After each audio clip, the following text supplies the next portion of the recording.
In the time I have been learning English, I have somewhat developed an understanding of how I personally like to approach the language. I feel like I follow some of the steps more often than others, and they really work best for me because somewhere they resonate with my interest and my preference. And just because I know what I actually like and what works best for me, it makes the entire process super easy to learn English every single day with consistency despite being super busy.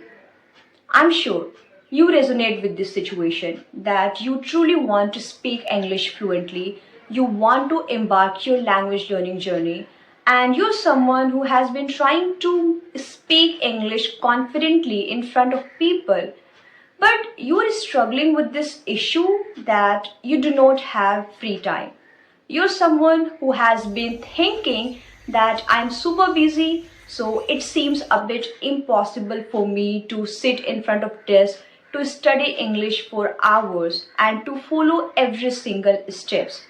Because we all know that in order to become fluent in English, you must be consistent and you must follow certain steps so that you can get better at this language and you can have a good command over this skill. If you can resonate with this situation, then don't worry. I've got your back. I totally understand how it feels when you want to achieve something, when you want to make efforts, but you are struggling with something, especially with time management. You think that I'm someone who cannot follow this step, or I'm someone who cannot learn this or that just because I am a bit pressed for time. I can feel it because just some time ago I was struggling with this issue. I still remember when I first began learning English. Initially, I was able to follow all the steps with consistency because I had nothing to do but to focus on improving myself and improving my English. I was able to read books for hours. I was able to practice speaking in English for a very long time without feeling tired. And I was watching like 10 videos every single day so that I can get better at this language. But now, when my routine, when my schedule, everything has got changed because of the circumstances, I find it super difficult to make time to learn English every single day. And there was a time when I was thinking that probably I cannot make it happen because I'm always occupied by something or other, and it seems a bit impossible for me to manage my time and then think about learning this language. But again, I could not have stopped because I know that once you stop learning something, you might lose whatever you have acquired. So probably I might have lost the fluency I have achieved so far. So I decided to tackle this problem by finding a solution. But this time I was super sure that I am not going to look for the answer out there. So usually whenever we have any doubt or whenever we are struggling with any problem, we often go outside, and by saying this I mean we either seek for advice or we go to YouTube or Google and search for the solution. But this time I was sure that I do not want to look for the solution out there since I have already consumed craziest amount of content related to productivity, time management and all. So rather I decided to reflect on my life, on my day, that how do I usually spend my day? What are the things I do that makes me feel that I am occupied by a lot of things? And after reflecting on my days for some time, I get to know one thing, that I do have some dead time, and that is the only time which I can utilize to learn this language. And I'm sure you all have dead time. I know that either you have been working or studying, you have to go to work or you have to go to attend your classes. But you have dead time which you need to understand, and you will also have to figure out that what are the things you can do. So I decided to stack my habit. And basically habit stacking is something, it's a technique which you can use to build a new habit. So in this term, you are supposed to stack or you're supposed to attach one of your new habits to the existing ones. So I have a couple of habits which I do quite frequently, and then I decided that I am going to attach new habits of mine or these steps with the existing ones. So now let's talk about how do I usually make time and how I have been managing to attach those old habits of mine with the new ones. So the first one is vocabulary. Vocabulary is one of the essential steps everybody must follow. If you are someone who has been thinking that I have got stuck at a point, or I'm someone who is struggling to progress, because this is the comment I get quite frequently by you guys, that I have got stuck at a point, even though I have been learning this language for 8 months, for 6 months. I know how it feels because there was a time when I had also got stuck at that point.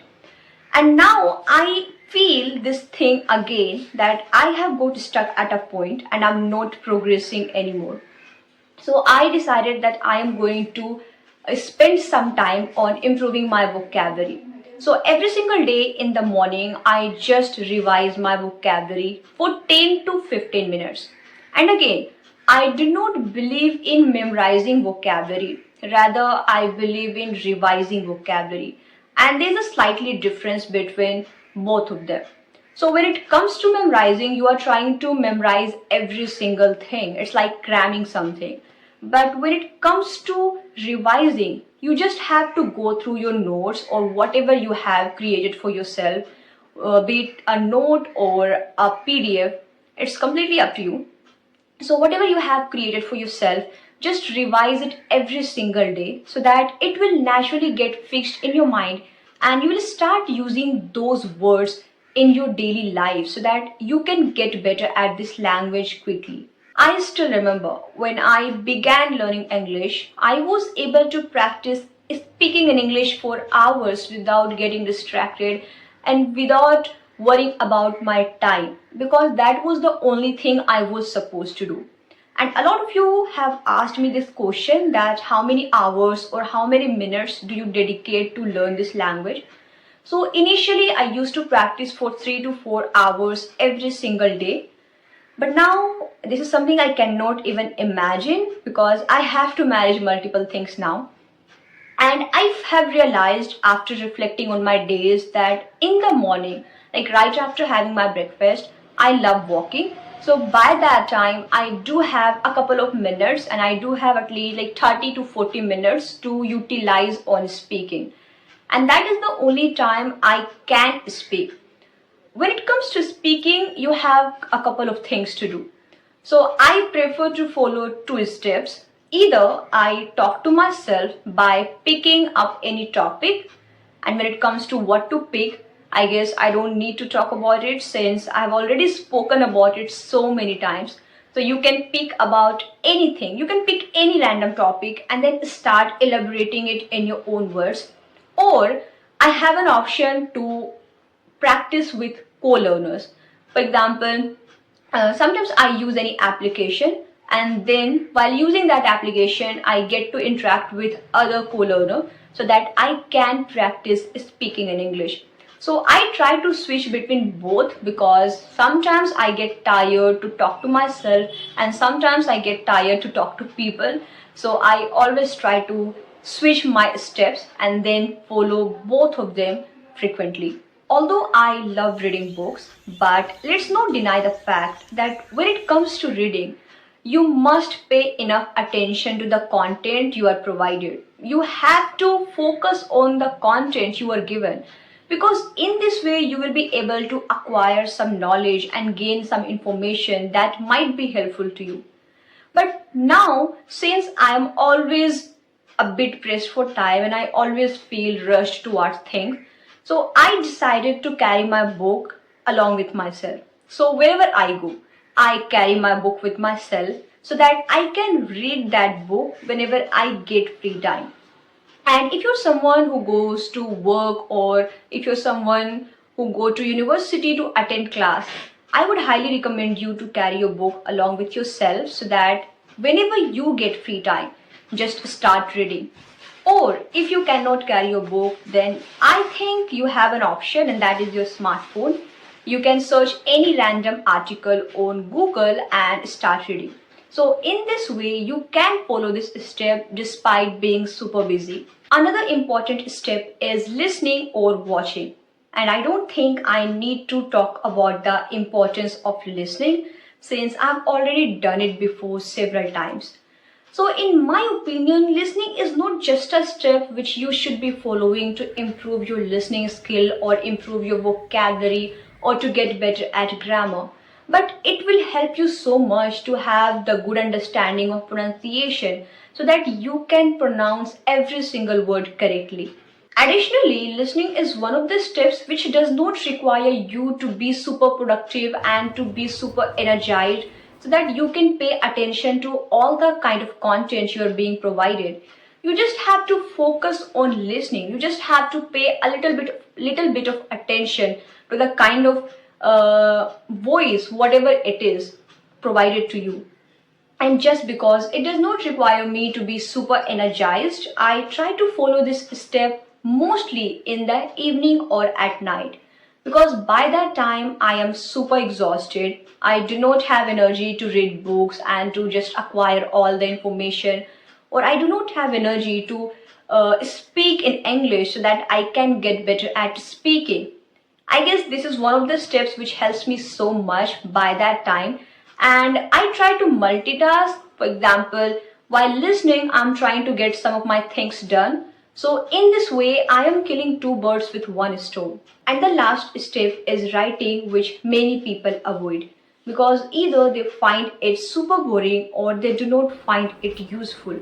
But if I were to give my honest advice to someone, then I would highly recommend to follow this one step because it does not only help you to improve your writing skill or your language skill, but it will help you so much to articulate your thoughts in a more effective way that sounds captivating, and it will help you to become a better storyteller. It has also helped me so much to reduce my overthinking to some extent. So that's why I would highly recommend you to follow this one step. So I always try to write before going to my bed so that I can reflect on my days, that what are the things I have done, what worked for me and what didn't, and if they did not, then what are the things I am supposed to do or what mistake did I make. So here are so many things we can talk about. And when it comes to writing, you do not necessarily have to write 2-3 pages every single day. It doesn't mean by that. It's just that you have to write at least 5 to 10 lines so that you can reflect on your day and your life, that what's going on and how to make it better. So here are a couple of things I have been following to improve my language skill and to get better at this language despite being super busy. So I hope it will be helpful to you a little bit so that you can understand how to use your dead time and how to utilize that time you have got. So that's all about this video. I hope you have understood something or other from this video and learned something. So thank you so much for watching this video, and I will see you very soon in the next video. Bye bye.